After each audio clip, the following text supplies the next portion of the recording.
Bismillah ve salatu ve selamu ala Resulillah ve ala alihi ve sahbihi ve men vala. Jalaliddin Suyuti rahmetullahi aleyhinin Halifeler Tarihi namlı kitabındaki dersimizdeki devamında bugün Abbasilarniki en meşhur halifelerden Harun Reşid'ninki hayatı bilen tanışıp çıkvatımız. Harun Reşid'ninki zamanında ölüp ketken meşhur büyüklerden Malik ibn Anas diyen kişi. Malik ibn Anas Maliki mezhepninki asasçılardan buludu. İsmi Malik ibn Anas ibn Malik Ebi Amir el-Esbehi Himyari Medeni namıyla meşhur. Himyari degeni hem de şu Araplarning Yemen'deki Himyar kabilesinden degan bo'ldi. Medeni deyishlik sebep bu adamniki Medinede yaşaganligi. Çünkü bu adam Medine'de başqalarida yaşamagan. Peygamberimizin şehrini acayip yaxshi ko'rgan büyük salihlardan bo'ldi. Bu kishi Hicriye 93 yıl tug'ilib 179 yıl Medine'de ölüp ketgan. Yani miladiye 795 yıla to'g'ri keldi. O'zi hem muhaddis hem faqih to'rt mezhepninki meşhur asoschilardan. Yani Maliki mezhepninki qurg'uvchisi bo'ladi. Bu adam o'zinki bilimlik, faqih ekanligi va undaqlar o'zining sabrchan, kamtar, go'zal axloqi, chidamchanligi, andan haqni so'yarligi, o'zinki maydonida ching turadigan, o'zining fikrida ching turadigan, haqiqat deb qaragan narsadan ching turadiganligi bilan mashhur.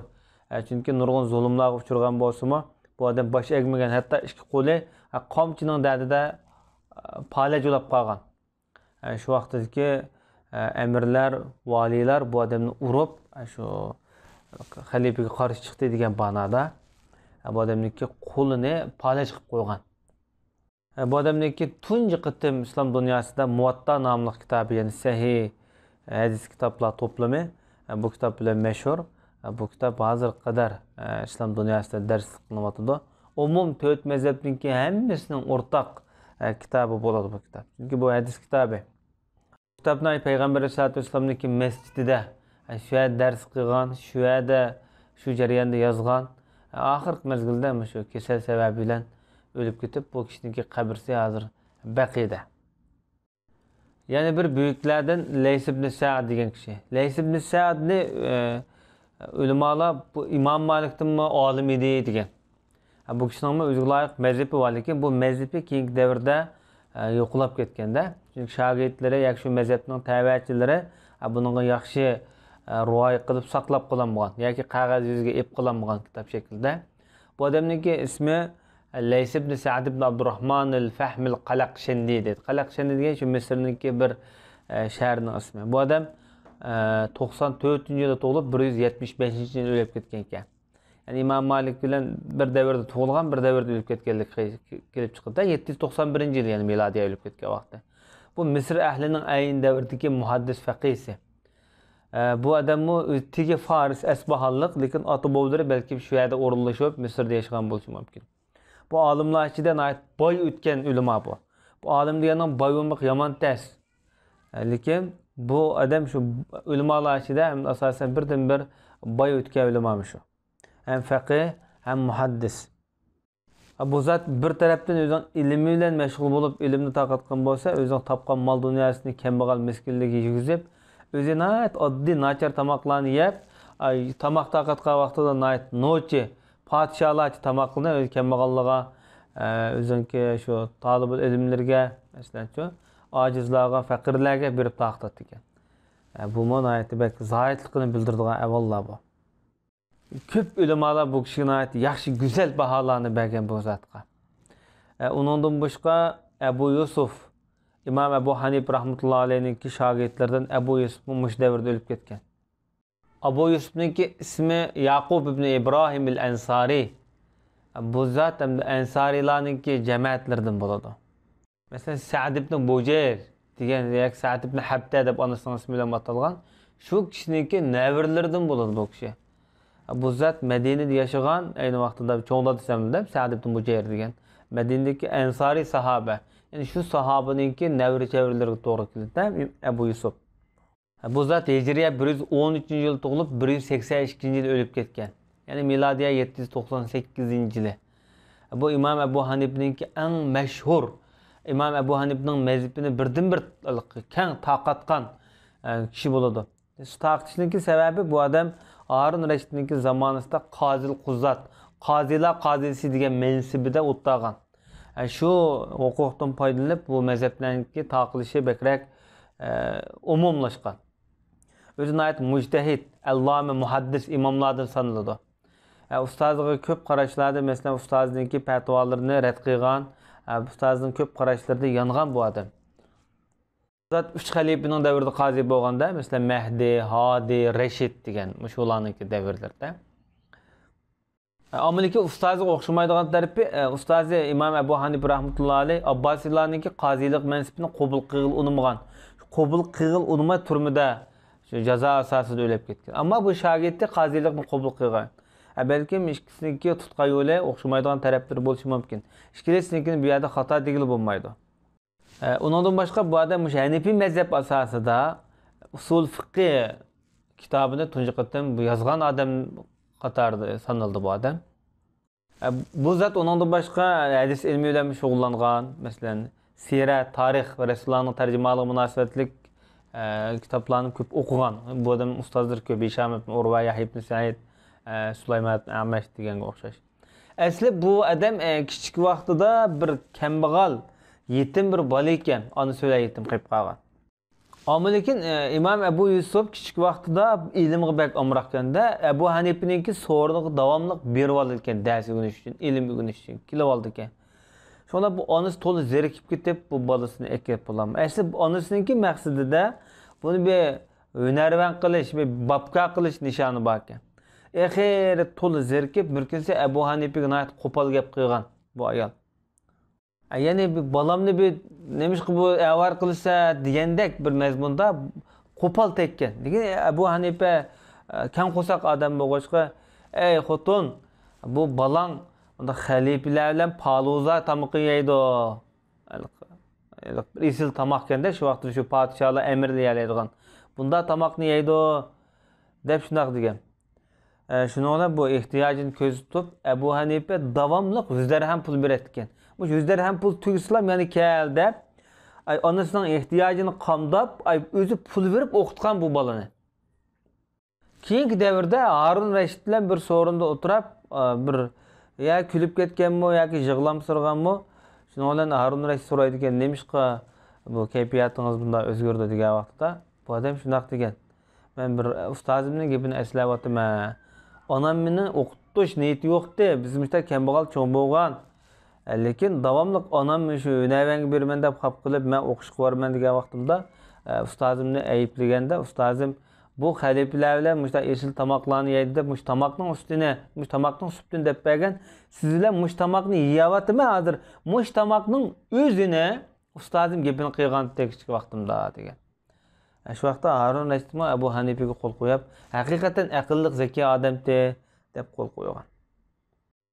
Yani bir mashhurlardan Qasim ibn Ma'a degan kishi, bu odam Hijriya 175-yili o'lib ketgan ekan.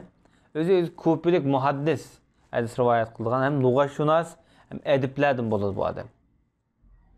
Bu zotni ham Abdullah ibn Mas'udningki nevirlaridan deyildi hamda. Bu odammo masalan shu ko'plarda yashab, ko'p ulamolarni o'qib, shu davrda nurg'un kitoblarni yozib qoldirgan ekan. Shu zaman masalan G'aribul Musannaf degan bir kitob mush odamga nisbat berildi. An-Nawadir fil Lugha degan kitobi bor. Undan boshqa o'lib ketgan mashhurlardan Muslim ibn Khalid az-Zanji degan kishi. Bu zot Makkaning muftisi ayni davrda. Imom Shofiy rahmatullohi alayh kichik vaqtida mush odamni o'qigan ekan. Undaqda bu odam shu Makkaningki shu davrdagi faqihlardan sanaladi. Bu kishi aytdi ko'p hadis rivoyat qilganligi qayd qilingan. Hamda Nuh ibn Jami' degan kishi shu davrdagi buyuklardan bo'lib, bu odamning ismi Nuh ibn Abi Maryam nomi bilan mashhur ekan. Bu zot shu hozirgi Turkmanistondagi Marvada yashagan. Marvada. O'zi Xurosonning faqihsi degan nomi mashhur. Xurosonning qozilar qozisi degan mansabga erishgan ekan. Shu davrda masalan shu Jahmiya aqidasiga masalan ko'p qarshi chiqqan. Ahli sunniy va jamoa aqidasiga kitoblarni ko'p yozgan odam ekan bu. Nemishqa bu odamni jami' deb atagan, jami' degan to'plagan degan bo'ldi. Bu odam ko'p turdagi ilmlarni to'plagan odam ekan. Hadis, fiqh, adabiyot qatorliq. Bu Xurasanning ayni davrdagi mashhur büyük allomalardan, solihlardan bo'ladi undaqda. Bu zatniki İmam Ebu Hanif rahmetullahi alayhi bilan da bir do'stlik aloqalari bor ekanda. Chunki İmam Ebu Hanif rahmetullahi alayhi bu odamga bir nasihatnoma yozib avatgan ekan. Bu Xurasonda mashhur ekan. Hozir bu tarix kitoblarida bu nasihatlari bo'z kerak. Yana bir mashhurlardan masalan Abu Awan al-Yashkuri degan zot. Bu ismi asli Vazzah ismi bilan mashhur. Bu zatmi ayni vaqtdagi shu tabiiy tabiinlar qatoridan bo'lib ishonchli hofizlardan, muhaddislardan. Bu kishining shu 6 hadis kitoblarida kitoblari bor. O'zi tigi jo'rjonlik ekan bu odam. Ammo lekin keyingi mezgillarda shu Basrda yashab, Basrda o'lib ketgan. Endi İbrahim ibn Sa'd az-Zuhri degan kishimi Qurayshlarniki Bani Zuhra jamoatidan, shu Zuhri deb ataymiz. Abdurrahman ibn Avf degan sahobaninki çevirlerden bo'ladi bu odam. Madinada yashagan, Bag'dodda keyingi Bag'dodga borgan. Bu shu davrdagi ishonchli ulamolardan. Madina Munavvarniki qozilik mansibini qo'lda tutgan ayni vaqtida. Harun Rashid nihoyat bek hurmatlagan kishilardan ekan. Bu kishi shu davrda o'lib ketgan ekan. Ammo bu odam shu Naqshini fatvosi olgan vaqtida Naqshini halol degan bir so'zi bor ekan. Shu qarashga nisbatan ulamolar xilma-xil fikrda bo'lgan deyildi. Ama lekin ulamolar, hadisshunoslar bu odamga masalan baho bergan vaqtida masalan ishonchlik hadislari durust deb bunda fatvolarni berganimda. Abu Ishaq al-Fizari degan kishimi shu davrda o'lib ketgan. Bu odamning ismi İbrahim ibn Muhammad al-Fizari. Fizar degan Bani Fizar deymiz, arablarniki Fizar qabilasidan bo'ladi. Bu Fizar degan shu Zibyon, G'atafon tutishida, bumi yana shu Qurayshlarning cho'ng bo'lisi bo'lgan, ya'ni Adnan tutishadiganlar bo'lamanda. Bu kishimi Hijriya 188-yili Harun Rashidning davrida o'lib ketgan. Bu kishimi ko'p hadislarni rivoyat qilgan, shu davrdagi buyuk ulamolardan. Ko'pida tug'ilgan, shu hadis yozishni o'rgangan. Bu odam hadis yozishni 28 yoshda o'rgangan ekan. Damashqqa kelib, Damashqda o'qib, shu hadis so'zlab, bu İmam Avzoiyninki shogirdlaridan bo'ladi bu odam. İbrahim ibn Abi Yahya degan kishi mushtavrdagi o'lib ketgan buyuklardan. Bu kishi İmam Shafiy rahmatullohi alayhiniki ustozi bo'ladi. İmam Shafiy bu kishida o'qigan. Bu kishi Hijriya 184 o'lib ketgan ekan. Bu kishini ham muhaddis, ham faqih degan sifatlar bilan berilganda, bu odam nosiga Madinada yashagan deb shunaq debdi. Endi ulamolar bu odamniki baho bergan vaqtida xilma-xil ko'z qarashlarda bo'lgan. Ba'zan ishonchlik degan, ba'zan ojizroq degan, ba'zan bu odamning hadis ilmiga tanqid pozitsiyada bo'lgan. Lekin İmam Shafiy rahmatullohi alayhi bu odamni hadis istilohidagi atalg'usidagi yolg'onchi emas degan sifatni bergan undaqda. Endi Asadul Kufi degan zatmi mushtavrda o'lib ketgan bo'lib, bu kishi İmam Abu Hanif rahmatullohi alayhiniki shogirdlaridan bo'ldi. Bu odamniki asli ismi Asad ibn Amr ibn Amir al-Kufi degan nom bilan mashhur. Kufida yashayotgan shundoq deydi. Bu zatmi shu davrda masalan Abu Hanifa deymiz, masalan İmam Ahmad deymiz. Shular bilan bu odamniki munosabatlar xil kuchli. Masalan Abu Hanifa ustoz bo'ladi. İmam Ahmad bu odamning shogird bo'ladi. Hamda ulamolar bu kishiga masalan ba'zan zaif degan bo'lsa, Yahya ibn Ma'in ishonchlik degan. Undaqda bu odamning fiqh ilmidan boshqa hadis ilmi bilan xilay kuchli o'rniga deyishki bo'ldi. Bu odam 190-yillari o'lib ketganligi xotirlangan. Hamda İsmail ibn Ayyash degan zotmi mushtavda o'lib ketgan bo'lib, bu kishimi ko'p hadislarni rivoyat qilgan, ayni davrdagi Shomning muhaddisi deb nom berilgan. Bu kishiningki masalan 10 minglarcha hadisi bor yodlagan. Demak bu odam bu islom dunyosiga ilmiy jihatda hadis ilmida ko'p tuhfa qo'shgan deyishki bo'ldi. Sufyan as-Savriylar masalan A'mash, Lays ibn Sa'dlar bu odamniki shogirdlar sanaladi ekan shu paytda. Ondan boshqa Bishr ibn Mufazzal degan zotmi mushtavda o'lib ketgan bo'lib, bu zotmi shu davrniki mashhur muhaddislardan bo'ladi. Bu odam undaqda shu ko'p hadischi olimlar bilan shug'ullangan, shular bilan mashg'ul qilib birga bo'lgan. Masalan, bu odamdan hadis rivoyat qilgan kishilar Ali ibn Madini masalan, Ahmad ibn Hanballar shogird bo'ldi. 186-yilda o'lib ketganligi xotirlangan. Ondan boshqa mashhurlardan Jarir ibn Abdul Hamid, Bu kishi masalan Jariruz Zibbi nomi bilan atalgan. 188-yili milodiy 804-yili o'lib ketganligi xotirlangan. Bu kishi shu Kufada yashagan mashhur ishonchli qozi hofizlardan. Hamda Rayga berib shu Rayda Tehron Ironniki. Shu yerda turib, shu yerda nayt ko'p o'ziniki o'qigan, bilgan bilimlarini shu yerda taqatgan. Bu odamniki masalan ustozlardan Sufyan Savriylar, A'mashlar masalan. Şagirdleri mesela Abdullah ibn Mubarekler qatarlıqlar. Bu nayeti ko'p bilimlik adam bo'lib, jiq adamlar bu adamni qishiq berib dars o'rgangan degan nom qo'yishgan. Ziyad al-Bukkai, Bakkai degan kishi mush davrda o'lib ketgan bo'lib, islom tarixidagi mashhur Ibn Ishaq degan mesela tarixchi bor, Farslarning tarjimonini, arablarning tarixini yozgan. Shu odamning shogirdi ekan. Shu odamdan shu hozir mashhur bo'lgan Ibn Ishaqningki tarjimali tarixi degan mashhur Rasulullohning tarjimalidagi sirini mushadam rivoyat qilib qoldigan ekan. Bu odamni Ziyad ibn Abdullah al-Amir al-Bukkai, Bakkai deb ko'pida yashagan ekan, ham muhaddis, hofizlardan. Bu masalan Imom Ahmad bu odamning shogirdi bo'ladi masalan. Ahmad ibn Hanbal masalan. Ondan boshqa ulamolar baho bergan vaqtida bu odamning bir qismlar kerak yo'q degan, bir qismlar hadislerini delil qilolmaydi degan, bir qismlar rostchil degan. Demak, ixtilof bo'lgan. Salimul Muqri degan kishi o'zini qori dongli kishi ekanda, o'zi Hanifiy mazhabda Kufada yashagan ekan. Bu kishini ulamolar baho bergan vaqtida hadis ilmida maqbul degan qabul qilishga bo'ldi deb. Ya'ni bir büyük allama Arab til ilmining peshvosi Sibaviy. Bu odam 148-yil tug'ilib, 180-yil o'lib ketgan. Bu odam yosh, 32 yosh o'lib ketgan vaqtda. Ya'ni milodiy 796-yili. İsmi Amr ibn Osman al-Qumbur nomi bilan mashhur. Sibaviy degan bu odamningki laqabi bo'ladi. Sibaviy degan balki olma degan gapmikan. Bu arab til grammatikasiningki peshvosi, arab til ilmini yoygan odam bu. Bu qadimgi buyuk Halil ibn Ahmad degan katta ustozdan shu arab til ilmini, adabiyotni o'rgangan bu odamning ustiga. Bag'dodlarga kelib, Bag'dodlarda nurg'un munozir so'rovlar qatnashgan. Bu zot ayni vaqtida shu Harun Rashidningki zamonasida bir munozir qatnashgan ekanda, aytilishicha bir Kisai degan olim bilan munozirlashgan ekan. Shu arab til grammatikasida palani so'zni pech o'qimdiq yoki zavar o'qimdiq degandek ashta bir masalada shunda tadqiq qildiganlar bo'lar.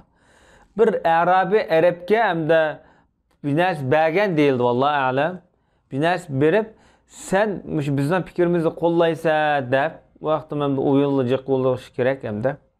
Shuningdek bu Sibaviyga qarish tarafniki gapni qo'llagan deyildi. Shuningdek bu odamga mushu bir yengilib qilib so'rinda ishchiga o'tib ketib, mushu ochiq yutib yosh o'lib ketgan deyiladi. Vallohu a'lam. Paris millatidan bo'lsa-mu, lekin mushu arab til ilmida tuhfiznoyat zo'r. Bugungi kun qadar Sibaviyniki ilmi mushu arab til ilminiki asosi bo'ladi. Bu odam mushu munozirdan keyin shu Shirazga ketib, hozir Ironda shu yerda shu ochiq yutib o'tib o'lib ketgan g'am bilan. Bu odamniki hozirgi Irondagi Shirazdagi qabrisi bek mashhur. Nayt gumbazda qilib maxsus silingan. Kitobi Sibaviy degan kitob bor hozir islom dunyosida xil mashhur. Eng tas murakkab kitoblarniki biri. Yana bir büyük mashhurlardan Zayg'amiz Zohid degan odam. Zayg'amiz Zohidning asli ismi Zayg'am ibn Malik. O'zinki obidligi, zohidligi bilan mashhur bo'lgan, tabiiylar o'qigan, o'zi Basrda yashagan bu odam. Buning zohidligi shu davrda mashhur ekan. İbadetde bek terishdigan, terishchan, fazilatlik. Bir kunda 400 rakat namoz o'qiydi ekan. Bir kunda 400 rakat. Shunga bu odamni obid deb shunaq degan. Qilgan o'qigan yerlarda shu to'kilgan yoshning dardida yo'l piti turadi deydi. Bu zot kechining 3dan 1da uxlab, qolgan 3da ish qismida ibodat qiladi ekan. Masalan, bir kechini 6 soatga bo'lsak, 2 soat uxlab 4 soat ibodat qiladi deyildi. Bu odamning kitoblari ko'pga, lekin kitoblarini ko'mib o'tibdi ekan. Balkim riyo qilganmisin yoki xato o'lab qolganmisin degan bo'lishi mumkin. Shunga Zahid degan gapda. Ondan başqa məşhur büyüklərdən Abdullah ibn Umar Zahid. Hamda Ömeri degan gapdan bu adamniki Ömer ibn Xattobniki cəmiyyətindən ikkilik chiqib turdi. Özünə ait ülgülük, bəgsübət Zahidlardan boladı. Öz Mədinədə yaşayan büyük əllamlərdən. Abdullah ibn Mübarək məsələn bu adamniki şagirdlər boldu Sufyan ibn Uyeyna qatarlıqlar. Ulamalar bu kişiyə şençilik degan bahane bergan. Özünə ait qanaatchan, Xuda koy, kişilərlə köp aralashmaydigan, özünü məsələn bir pakiz, yaxşılıq halatı saqlash üçün kişilərlə köp aralashmamız kerak. Bu bütündən yaraq turuş üçün. Mədinənin ayın dövründəki uleması sanıldı bu adam. Ayın dövründəki muhaddislər Peyğəmbər sallallahu əleyhi və səlləmdəki tövəndiki sözünə müşədəmə qartılğan deyilgan. Yəni bu hadisdə müşü kişilər müş tögü çaptırıp kilişidu Medine'nin şu Medine'nin bu alimdən mi alimrak bir adamı tapanmaydı degan bir hadis var. Bu muş kişi qartılğan deb sübətligan. Sufyan ibn Uyeyna. Bu kişi hem de Harun Reşit zamanında ölüp ketkenken Harun Reşit'e köp nasihatlarni qilgan Xuda go'y adamki undaqdi bu. Padişah valilarniki bergan sovg'alarini qabul qilmaydi ekan bu adam. Hatta özünki urug' tuqqanlari, hatta bir qo'saq inisimi Madine'lik vali bo'lsa buni gap qilmaydi deydi. Buni gap qilmay o'lib ketgan bir Ömer deb. Shu darajada o'zini zoid tutgan buyuklardan ekan. Bu bularniki ixtiyoriy tanlashlari. Yani büyük bir allamilardan Hicriye 181 yıl ölüp ketken Harun Reşit'nin ayeti ve ko'ngli yerim bo'lgan büyük allami salihlardan Abdullah ibn Mübarek Mervezi. Bu da Türkmenistan'daki Merve'de şu yerda yaşagan, şu yerda tug'ilgan bu şu Türk ulamalarınınki faxri bo'ladi. Xilma-xil ilmlarda yetişken imam, mujtahid, ulama salihlardan. Bu adamı boyliqni, ilimni, jihatni o'ziga mujassam qilgan. Hem pul topgan, boshqalarga bergan. Shu har yil haj qildigan vaqtida shu faqir miskinlarning hammasini yig'ib, shu bilan birga mol dunyoni to'plashib birga haj qiladi ekan. Ular so'q salom olib berib ketadigan vaqtida o'xshash qarab. Hem shu nima tarafida, Rim tarafida masalan shu xilda Shamda urush qatnashgan, jihad qatnashgan, hem ilim o'qigan, o'rgatgan. Demek bu adam da elemdimi, qalamdimi yetilgan ulamalardan sanıladi. Abdullah ibn İdris el-Kufi degan zatmi mushtavrdagi hafizlardan, o'z abid taqvolardan bo'ladi. İmam Malikninki do'sti ekan bu adam. Harun Reşit ayni vaqtida qozi bo'lib bering desa, unamagan ekan. Bu adamning zoidlik bo'ladi hamda. Bu adamdaki meşhur sözü sekratlik vaqtida qizi yig'labdi-da, yig'ilgan vaqtida qizim yig'lamang. Ma uyda men Qur'on Karimni 4000 qatim xatm qildim, tugatdim deganka.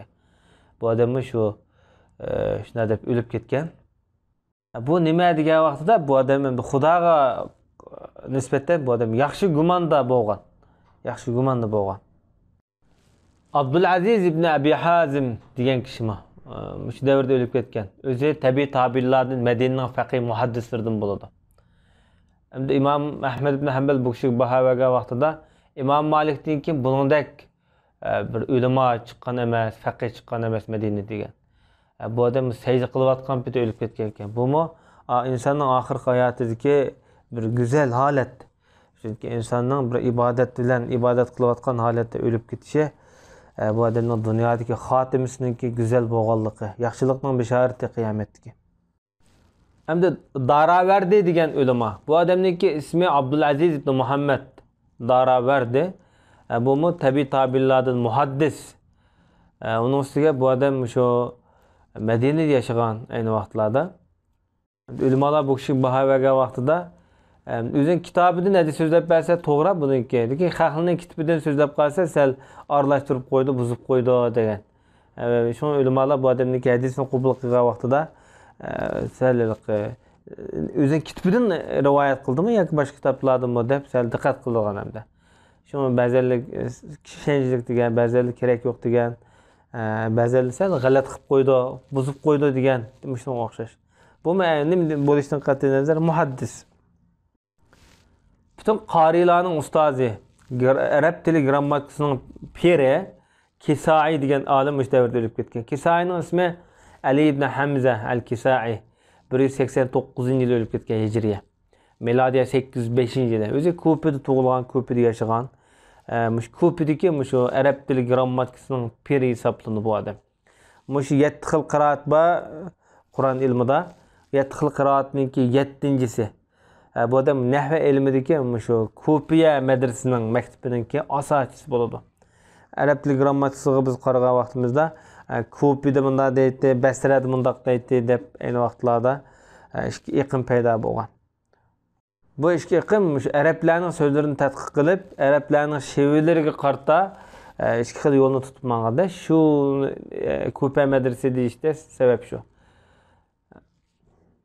Chunki bu odamning arab tili usti bo'lishiga sabab arablarning sahro cho'lliklarida, badaviylar bilan birga yashab buzulmagan asli holatdagi arablarning tilini o'rganib tadqiq qilib shuni keyingi davrda masalan o'zingki ilm so'rovlarida shuni o'rgatib manganda bu odamning shu Qur'onning qiroat ilmlarida Qur'onga munosabatlik kitoblar qilib buni murojaat qilsak bo'ldi. Qur'on Karim o'qish jarayonida masalan matni qanchalik so'zimiz, Qur'onni nada to'xtaymiz, nada ulab o'qiymiz degandek atalg'ular ufqumlar mushadamniki ilmlardan. Yani bir büyük allamilardan Muhammed ibn Hasan Eş-Şeybani namıyla meşhur. Ebu Hanife'ninki yani bir şagirdi oldu. Ebu Yusuf'tan başka. Bu adamı 189-yıl ölüp ketken Hicriyeninki. Özü hem muhaddis, hem fakih, hem lugaşunas. Ebu Hanife'ninki mezhebini taqatkan ikinci şahs oldu Ebu Yusuf'tan başka. Irak'ның faqisi deb atalgan. Bu zat İmam Ebu Hanife'nin hayat devirde Ebu Hanife'de okugan bilen Ebu Hanife ölüp ketkendan keyin şagird Ebu Yusuf'dan okugan ekan uning ustiga. Bu kishi İmam Malik'dan okugan, Undaqda bu adam hem hadisni hem fiqhini jo'g'lagan. Undaqda ikki mazhabning peshvosida okugan bo'ladi bu adam. Bu adam aynı devirde Ebu Yusuf'dan keyin şu devirde de mesela qazilik mensubida o'tirgan ekan, lekin ustozligiga xilaf yo'l tutib ketganda bular. Bu adamni musulmonlarga nisbatan shu islom qonunining dadisi deb nom bergan. Islom qonunini bu odamda shariatda qonunlashtirgan odamda bu. Bunda bo'lishda bu odamniki shu islom qonun shunasliqlar, ya'ni shariat shunasliq haqida xil mo'l kitoblar bor. O'ziniki fikri ko'z qarashtirma bor undan boshqa. Har qandaq Hanifi mezhebniki kitaplarga murojaat qilsak, mayli Qudiri bo'lsin, mayli Hidoya bo'lsin, mayli Shari Viqoya bo'lsin, mayli Muxsar Viqoya bo'lsin, shu Muhammad ibn Hasan Shaybonininki so'zi cho'qim ma'lum bir masalalarda ko'z qarashi aniq bor. Bu odamniki Qonunul Umam deydigan bir kitobi bor ekan ayni vaqtida. Ya'ni millatlar, ya'ni uluslar qonuni degan bo'ladi. Mesela g'ayri musulmonlarga, kofirlarga, mushriklarga qanday muomala qiladi islom dini yoki islom davlati degandek. Shunga mushahatdan bo'lsa bu odamni qonunshunos, musulmon qonunshunoslarining otasi deb nom bergan bo'lishi mumkin. Undaqda bu kitobda inson haqlari, kishilik huquq haqida yozilgan tunji qadimiy islomiy asar deyishga bo'ldi. Zaten bu xil kitoblar chiqqan, Jami Sag'ir, Sirul Kabir, Sirul Sag'ir, Ziyodat nomli kitoblar bor.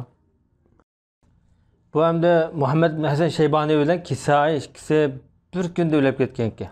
Shunga Harun Rashid xalifa o'zi ayni vaqtida bugun fiqhim o'ldi, nahvim o'ldi. Ikkilisini ko'mbattoq deb shunaqta baho bergan ekan. Yana shu davrda o'lib ketgan buyuklardan Ali ibn Mushar al-Kufi degan gap. Bu odam Mavsilninki qozisi. Mavsil hozirgi Iroqda. Bu odam masalan shu Amash qatorliq kishilarda masalan o'qigan ekanda shu davrlarda. Undaqda bu kishi shu davrniki muhaddislardan bo'ladi. O'zi ishonchlik rostchilik degan sifatlarga erishganlikka qarag'an vaqtida. Yana bir buyuklardan G'unjar.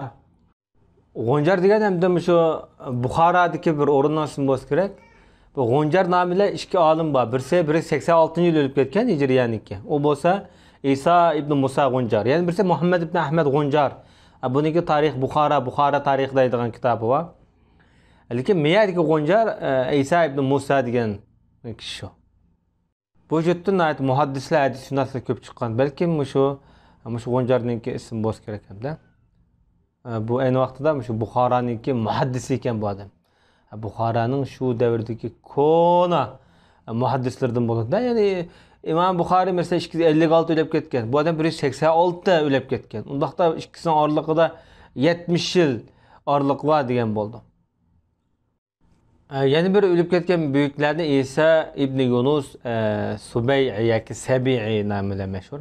O'zi ko'plik bu ulgulik masalan ulamolardan shu davrdagi. Yana ko'p hadislarni rivoyat qilgan muhaddis ham mujahid. Shu davrlarda masalan shu chegara rayonlarda urush qatnashgan bo'ladi bu odam. Ayni davrdagi ko'p hadis ulamolarida o'qigan, ham ko'p shogirdlarni yetildirgan. Shunga Ahmad ibn Hanballar mesela bu adamın ishonchlik degan baholarni berganda. Yana bir büyük allomalardan Fuzayl ibn Iyaz bu hijriya shu 2-asrdagi yani 187-yil o'lib ketganda hijriya Harun Rashidning davrida. Ham ikkisining do'stlarning aloqalarini aytdi ko'p bo'lgan. Ikki haramning obidi, Abidul Haramayn deb nom olgan bu odam. O'zi Samarqandlikkan, Samarqandda tug'ilgan ekan. Keyingi davrda Xorasonda yashagan ekan bu odam. O'zi ayni davrlarda masalan bir qaroqchi, yo'l bulaydigan qaroqchi odam bu. O'sha Eronda. Endi keyin bu odam tövbe qilib qolganda, tövbe qilishning sababi qiziqarli. Hamda bir qizvalga ko'yib qoldi ekan. Shu qizvalninki endi marash uchun bir tamg'a atilib chiqqan vaqtida bir odamniki alam ya'ni lillazina amanu an takhsha'a qulubuhum li zikrillah. Mu'minlarning Allohning zikri uchun qalblari titrab qo'rqadigan vaqtda yaqinlashmadimi degan oyat o'qilgan deydi. Shu oyatni anglagandan keyin bu odam uyga qaytib ketgan. Qaytib ketib o'ziniki ham qaroqchi odamlar bor ekan, o'ziniki yoralari. Hammasini taqib etgan ekan. O'ziniki tövbesiniki nishonini shu Baytul Haram Makka qilgan ekanda, shu yurtni tashlab, shu ishlarni butun tashlab, Ka'batulloh qilib, shu yani makon tutib shu yerda yashagan. Shunga Abidul Haramayn, ikki haramning obidi deb nom olgan. Ulamolar bu kishiga baho bergan vaqtida islomning shayxi, ulgulik imom, obid imom deb nomlarni bergan. Abdullah ibn Mubarakning bu odam yozgan bir mashhur she'ri bor. Yani büyük meşhurlardan İbn Sammak degan kishi. Bu kishining asli ismi Osman ibn Ahmad yoki Daqqoq yoki İbn Sammak nomi bilan mashhur.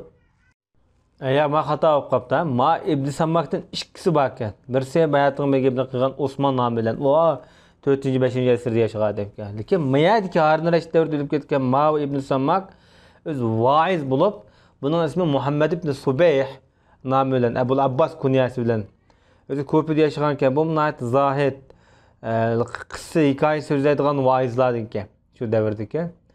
Nima ish qilsak degan desa, bu odam shu dengizda beliq o'lab, beliq tutib, beliqchilik qiladi ekan.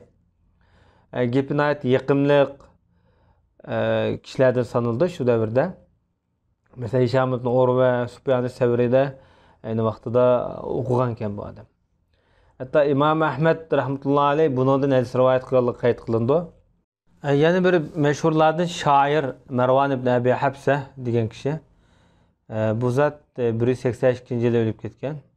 O'zi yuqori tabaqadagi shoirlardan bo'ladi. Islom shoirlari deyishki bo'ldi bu odamni.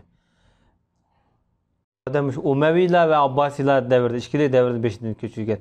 Nurg'un shoirlar, xalifalarni, amir, vuzuralarni bu odam maqtagan. She'ri nayt güzel. She'ridagi mesela fikrning cho'nqurligi, so'z ishlatgan so'zlarning nayt mazmunligi bilan mashhur. Bu odam shu Abbosiylar xalifalarini bak maqtaydigan, shular tarafdorlikdagi odam ekan.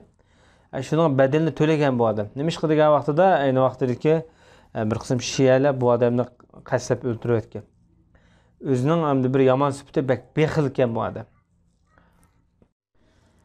Yana bir buyuklardan masalan Al-Muafi yak el-Muafa bin İmran el-Mevsili namıyla meşhur bu adam.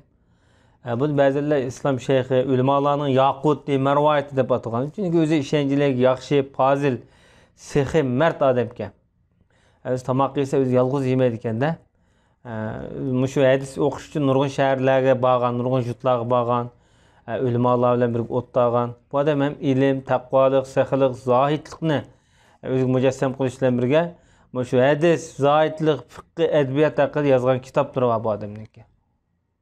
O'zi sabrchanki undan boshqa. Xavarishlar bu odamdan ikki bolasini o'ltirayotgan ekan shu davrda.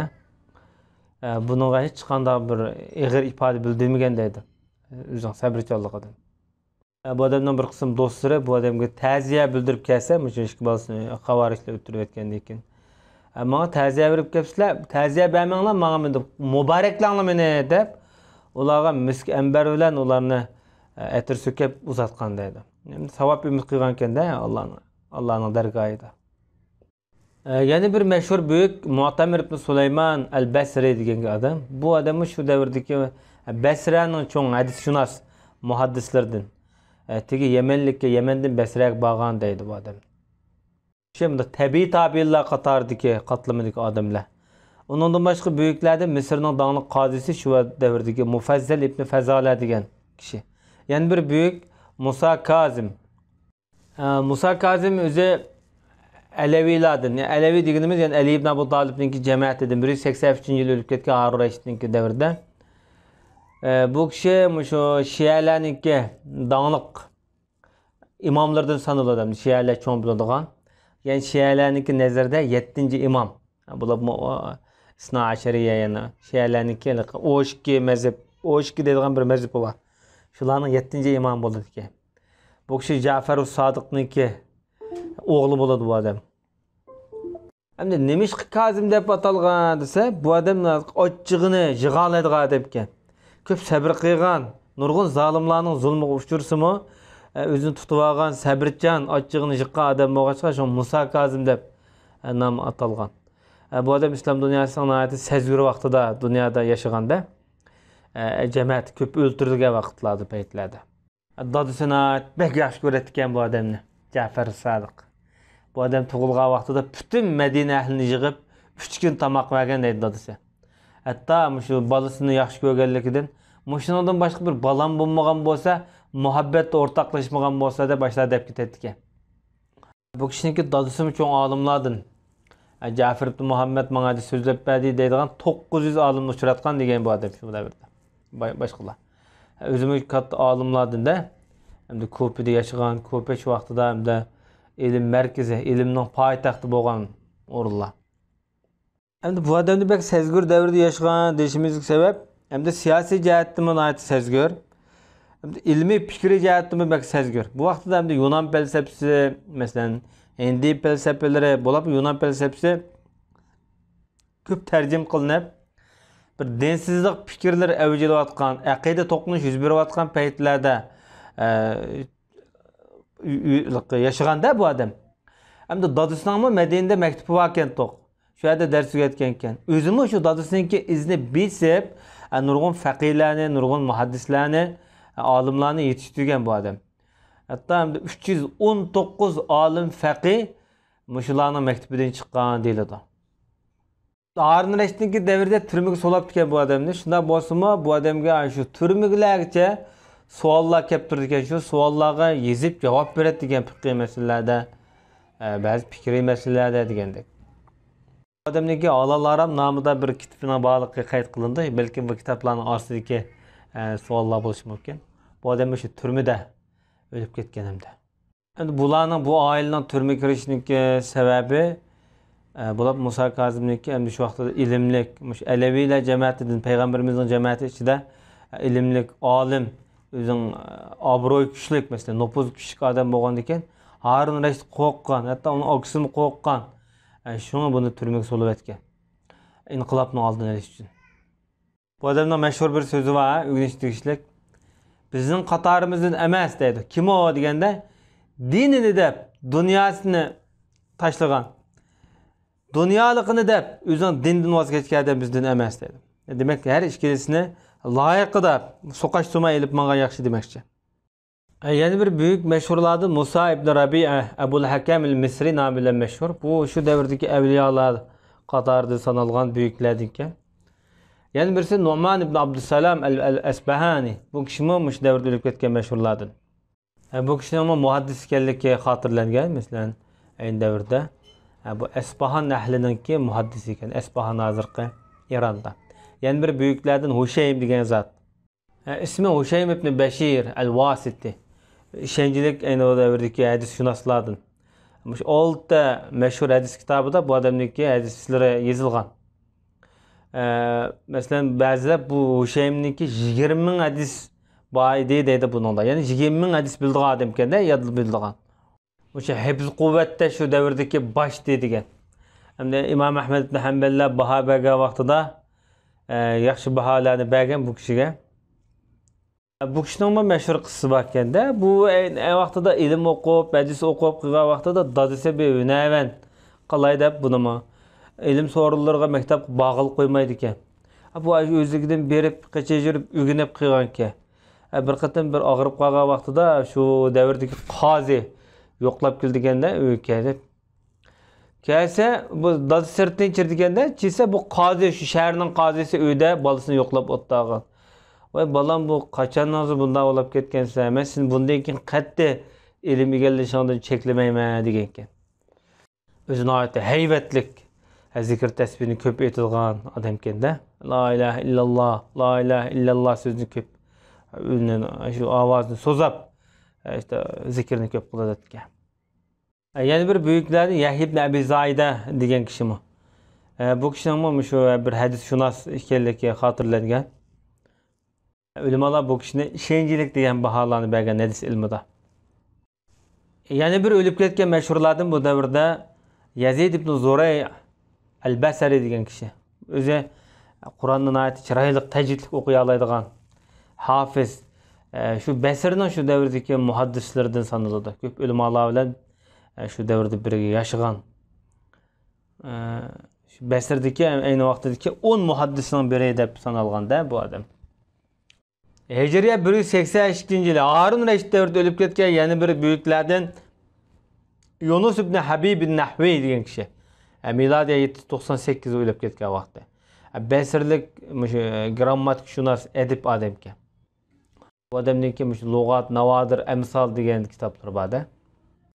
Hem de yana bir ölüp ketken Medine'nin dağınık qarisi büyüklerden Yaqub ibn Abdurrahman degan adam.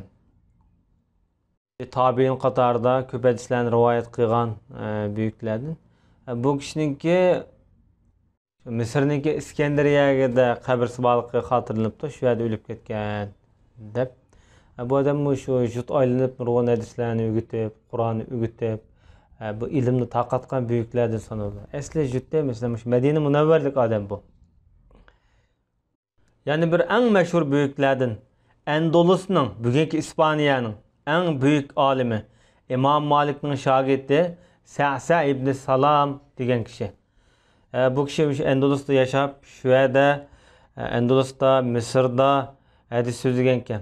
Bu hadislerindeki köpleri İmam Evzai'den, İmam Malik'ten, Qatarlıq bundan başka hadis ulamalardan öğrengen. Ondaqda bu adam Endolus'a yani İspanya'ya hadis ilmini tunca elip kirgen kişi boladı bu. Bu kişi 180 yılı ölüp ketkenligi hatırlanıptı. Hişam ibn Abdurrahman'nınki devri bu. Hem de o vaqtida Harun Reşid'in zamanı boş mu? Ama lekin o Harun Reşid'ninki kontrollüqda emas İspanya şu vaqtida. Hem bu adam İmam Evzai'ninki mezhebini mi aşağı taqatgan adam ki? Şu aynı devirde Endolus'un bütün fatva işleri muş adamның qo'lidan chiqadi ekanda. Bu adamninki şu zamanları güllengen İslam dünyasına aitdi. Güzel devirler İspanya'nın. Qurtube'de namaz o'qigan. Şu küllüde Qurtube'nin adırqı mescid var. Azı çirkavga, şu muzeyxanaga aylantirayotgan cho'ng bir mescid. Şu mescidning daraxtlarini mush adam tikkan deydi, daraxt tikkan deydi. İmam Malik'ninki yeni bir şagirdi Abdurrahman ibn Qasim degan adam. Bu kishi Hijriya 191, miladiya 8-6-yili. Harun Reşid'ninki davrida o'lib ketgan. İmam Malik bilan 20 yil amra bo'lib İmam Malik'ten ders o'rgangan ekan bu adam. Undaqda İmam Malik'ninki ixlosman o'quvchilardan bo'ladi. İmam Malik'ninki ilmlarini o'rgangan, o'rgatgan, ham amal qilgan. Kishida İmam Malik bir kun bu odamga shunday debdi: "Allohdan qo'rq. Sen bu ilim taqtishning mas'uliyating" degan ekan. İmam Malik mi bilgachga buningki iqtidorini, talantini his qilgachqa shuni omonat qilgan bo'lishi mumkin. O'zini ait zohid, taqvo hamda hokimlar bilan aloqa qilmaydigan, mukofot hadiyalarini qabul qilmaydigan odam ekan. Shunga İmam Malik rahmatullohi alayhi shogirdlari ichida eng omonatdor, eng bilimlik deb sanaldi bu odam. Shunga bu zot valilarga, rahbarlarga yaqin kelishdi, yaxshilik yo'q deb shunaq degan ekan. Endi Maliki mazhabda Mudawwanatul Kubra nomli bir kitob bor. Shu kitobni yozgani mush odam. İmam Malik o'lib ketgandan keyin Maliki mazhabniki keng ko'lamda taqilishida, İmam Malikniki qolgan shogirdlari mush kishidan bek ko'p foydalangan. Buning ta'siri bo'lgan. Eng Maliki mazhabniki mashhur kitob mush Mudawwanatul Kubra degan kitob shu.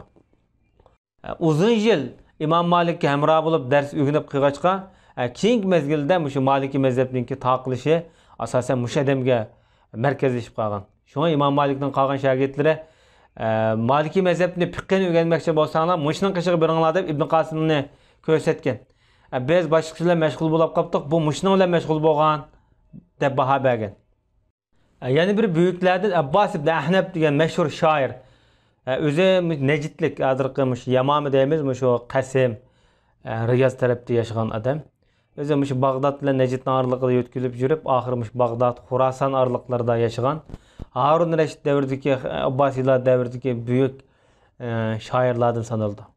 O'zi shu davrdagi o'zining she'ri, talant bilan mashhur bo'lgan, shu Abbasiylar davrida. O'lib ketgan vaqtida Harun Reşid o'g'li Ma'munni namoz o'qishga buyurgan ekan. Shu namozni o'qib deb. Undaqda bu odam shu Bag'dodda o'lib ketgan bo'lsa kerak. O'zi bunda qiziqchi shoirlardan bo'lib, endi bunda g'azal xarakterli she'rlarni ko'p o'qiydigan, ya'ni muhabbat, ishq haqidagi. Lekin axloqsiz emaskanda gap so'zlarda she'rda. O'zining bir qizni yaxshi ko'rib, bu qizni Favz deb atagan ekan. Favz deb atashda o'zini musobiqni ko'p yaxshi ko'radigan odam bo'lg'achqa, Favzga bunda g'albi degan bo'ladi-da. Shu qizning ismini g'albi deb atab, buni kinoya. Hamda shoirlar mesela ma'lum bir qizlarga atab she'r to'qigan bo'lsa, shu qizning ismini atab turib she'r o'qigan bo'lsa, buni ulamolarmi buni shariy qoida bo'yicha buni cheklagan, harom deb qaragan ulamolar bo'lgan. Bu kishini bunda sazoy qilish, yuzabro'yga tegish deb. Ammo ismini atmay kinoya xarakterlik atagan she'r o'qigan bo'lsa, buni ulamolar durust deb qaragan. Endi she'riyatniki shu g'azal turini tutib, shundan voyg yetkizgan ulamo shoirlardan, adiblardan sanaldi bu kishi. Shu davrdagi so'z boyligini aytib ko'p, eng aqlli, zaki shoir ekanimda. Har qanday so'zlarni bunda she'riy talant bo'yicha bayon qila oladigan hozir javob shoirlardan bo'ladi-da bu kishi. Ulamolar shu sifatni bergan ekan. Yana bir buyuk mashhurlardan Ebu Bekir ibn Ayyash degan bir qori. Asli ismi Shu'ba. Ebu Bekir kunyasi. Bu odam Harun Reşidning zamonida 193-yil o'lib ketgan. Bu kishi shu 7 xil qiroatniki bir qiroat peshvosi bo'ladi undaqda. Bu kishiniki qiroat ilmidagi san'ati, rivoyati Abdullah ibn Mas'udga tutashgan. Bu kishi shu davrdagi shu Qur'on ilmi, sunnat ilmiga munosabatlik ilmlardagi mashhur ulamolardan, hujjat xarakterlik ulamolardan bo'ladi. Bu kishiniki mashhur so'zlardan Qur'onni maxluq degan odam kofir, zindiq, Allohning dushmani, o'tdamaymiz, gap qilmaymiz undan odamga degan. Osim degan ulamoda Qur'oni Karimni necha qatim tangshatgan ekan bu odam. Bu ismi Qur'onni mush odamga tangshatganligi xotirlanibdi. Bu odamning mashhur bir aytinishliq odamni o'yga soladigan bir avvallardan sekratlik vaqtida singlisi yig'lagan ekan. Yig'lasa, nima yig'laysiz, singlim? Qarang, bulunga uyning bulungini ko'rsatib turib, Qur'onni men bu yerda 18 ming qatim xatm qildim, 18 ming qatim tugatdim degan ekan. Ulamalar hadis ilm nuqtasidan ilib etgan vaqtida bu odamni ishonchlik Imom Buxoriy hadislari yaxshi deb sifatlagan. Yana bir büyüklerden Yusuf ibn Macushun degan kishi. Bu kishi şu davrdagi eng büyük muhaddislerden sanıldı bu adam. O'zi uzun ömür ko'rgan. Ulamalar bu kishiga baho bergan vaqtida ishonchlik degan bahoni bergan. Bu adam Umayyalar davrida tug'ilib, Abbasiylar davrida, yani Harun Rashidning zamonasida o'lib ketgan. Bu adamning tog'isimi muhaddislardan, olimlardan sanıldı aynı vaqtida. Keyingi davrda mushu odamniki jamoatlari mushu fiqh ilm jihatda xil nupuz bor Majishun oilasi deyishki bo'ldi. Chunki ayni davrdagi Madinaning faqihisi Abdulaziz degan kishining tog'isi ekan bu kishi. Dadisi tog'isi ekan, ha. Demak, buning dadisimi, tog'isimi, o'zining davr tuqqanlarimi ulamalardan, muhaddislardan sanıldı. Bundan başqa o'lib ketgan buyuklarning aytib ko'p. Biz mushunchalik Jaloliddin Suyuti bayon qilgan shaklda mushunchalik ulamalarning hayotini, mashhurlarning tarixlarini deb o'tdik. Endi Jaloliddin Suyuti rahmatullohi alayhi har qanday bir xalifa o'lib ketgan vaqtida o'lib ketgandan keyin shu davrda o'tgan buyuklarniki ismini berib qo'ydi. Men buni bakrak, tafsiliyroq, qisqacharoq qilib tunishtirdim. Nimishqa degan vaqtida bizniki hozirgi avlodlarimizniki ulgusi, masalan, san'atchilar, to'pchilar, mush ekran yuzidagi mashhurlar bularniki ulgusi bo'lib qolyotdi. Lekin bu qog'oz yuzidagi bu mashhur buyuklar, bu solihlar, bu zoidlarniki hayoti bilan biz ko'p tanishib chiqanmidik. Hatto biz talibul ilm bo'lish sifatimiz bilanmi bu salaflarniki, bu olimlarniki tarixlari bilan biz izchil holda tanışanmay mahrum qilib keldik. Endi mushu bugünkidek ekran mashhurlariga yuzni otgan mezgilda mushular bizniki keyingi avlodlarimizning din so'yar talib ilm, ya'ni musulmon qarindoshlarimizniki bir ulgisi bo'lib qolishga sababchi bo'lib qolamiki degan asosda mushuni bakrak tafsilga tushuntirishga men o'zim loyiq topdim. Alloh hammamizga solihlik, zoidlik, obidlik xislatlarni nasib eylesin. Allah Teala bizni mushu solihlar bilan birga qilsin qiyomatda Alloh xolisa. Mushu solihlar bizniki inshaalloh bir ulgimiz bo'lsin. Mushu solihlarniki yo'lni minib izni besmashqa Alloh subhanahu va taolo bizni muyassar qilsin. Va sallallohu ala nabiyina Muhammad va ala alihi va sahbihi ajma'in.